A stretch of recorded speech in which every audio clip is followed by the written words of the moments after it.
환자분들이 호흡기내과를 내원하실 때 가장 많이 호소하시는 증상 중에 한 가지가 기침이라고 할 수 있습니다. 기침은 어린 아이들부터 나이 많으신 할머니, 할아버지들까지 한 번도 안 하고 살아본 적은 없으실 거예요. 그럼 환자분들이 오셔서 말씀하시는 게 기침이 나요. 기침이 왜 나는 거예요? 기침 좀 멈춰주세요. 이렇게 말씀을 하세요.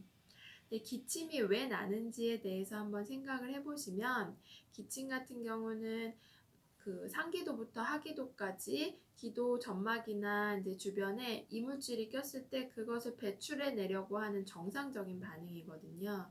그래서 기침이 난다라고 했을 때 기침을 무조건적으로 다 없애는 게 방법이 아니라 기침이 왜 나는지에 대해서 원인을 감별을 하고 거기에 맞는 치료를 하는 게 제일 중요하겠죠. 하지만 이제 기침 같은 경우에 말씀드린 것처럼 가장 흔하기도 하고 비특이적인 증상이기도 한데요. 다른 검사를 다 진행을 했어요. 근데 원인을 잘 모르겠는 그런 기침들도 많이 있으세요. 그런 경우에 이제 환자분들께 저희가 말씀을 드리는 거는 일상생활 습관을 조절을 하면서 기침을 좀 줄일 수 있는 방법을 몇 가지 말씀을 드려요.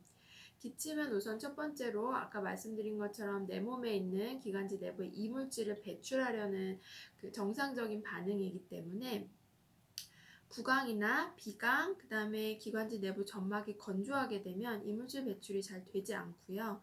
환자분들은 심하게 기침은 하는데 뭔가 걸린 것 같은데 나오지는 않고 이런 증상을 호소하세요. 그렇기 때문에 가장 첫 번째로 추천드리는 방법은 점막이 마르지 않도록 가습을 하는 건데요. 가습기를 사용하시는 방법도 좋고 아니면 물을 많이 드시는 방법도 좋습니다. 하루에 물을 1리터에서 1.5리터 이상은 충분히 드시라고 말씀을 드리는데요. 저 밥 먹을 때도 국도 많이 마시고 커피도 되게 많이 마셔요 라고 얘기를 하시는데 국에 들어있는 수분이나 커피에 들어있는 수분 같은 경우는 사실상 이제 그 수분 섭취라고 생각하기는 어렵습니다. 특히나 커피 같은 경우는 많이 드시면 드실수록 오히려 이뇨작용이 생길 수 있기 때문에 커피나 녹차처럼 이제 카페인 성분이 들어있는 이뇨작용이 있는 그런 것들은 오히려 더 피하라고 말씀을 드리고요. 맹물이 드시기 어려우시면 주스 정도는 괜찮으신데요. 너무 자극적인 것은 오히려 사례가 걸리거나 또 위산 역류 같은 진단은 그 질병을 일으켜서 그것 때문에도 기침이 생길 수 있으니까 좀 자제를 부탁을 드립니다. 그래서 물을 많이 드시는 게 좋겠다라고 말씀을 드리는데 어떤 물이냐면은 너무 뜨겁거나 너무 차갑지 않은 상온에 뒀을 때 내 몸에서 크게 자극 없이 받아들일 수 있는 그런 정도의 물이라고 생각하시면 될 것 같고요. 같은 의미로 방금 말씀드린 것처럼 너무 시거나 자극적인 그런 맛을 내는 음료들은 좀 피하시는 것이 좋을 것 같습니다.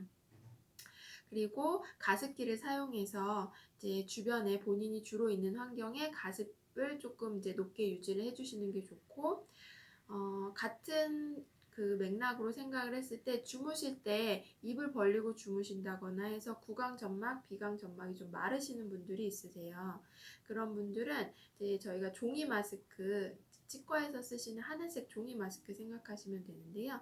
종이 마스크를 살짝 이렇게 덮고 주무시면 본인이 내쉬는 숨에도 어느 정도 가습이 되어 있기 때문에 그걸로도 구강, 비강 점막이 마르는 것을 좀 예방을 할 수 있거든요. 그래서 그런 방법도 환자분들께 좀 가끔 추천을 드리기는 합니다. 그리고 또 한 가지는 이제 기침을 유발하는 먼지, 그다음에 뭐 이런 유해가스, 냄새 이런 것들을 좀 피하시는 게 제일 좋죠. 요즘 미세먼지 되게 많이 얘기가 나오고 있잖아요. 미세먼지 같은 경우에 예민하신 분들은 한 5분, 10분만 외부 활동을 하셔도 그것 때문에 기침을 하시는 경우가 많이 있으세요. 그래서 본인이 본인을 더 잘 아실 거예요. 조금만 외부 활동을 해도 기침이 많이 나거나 하시는 분들은 잠깐 밖에 외출을 하실 일이 있다 하더라도 항상 마스크를 사용하시는 걸 권유를 드리고요. 그다음에 가능하면 피할 수 있으면 피하는 게 제일 좋을 것 같아요. 그래서 뭐 조리를 하실 때 가능하면 연기가 많이 안 나게 하거나 아니면은 부엌이나 주방 쪽 창문을 열어놓고 하시는 게 도움이 될 수 있을 것 같고요. 그다음에 뭐 피할 수 있다면 뭐 직업적이거나 이렇지 않다면 가급적이면 냄새가 자극적이거나 아니면 먼지가 많은 장소는 피하시는 게 제일 좋을 것 같습니다.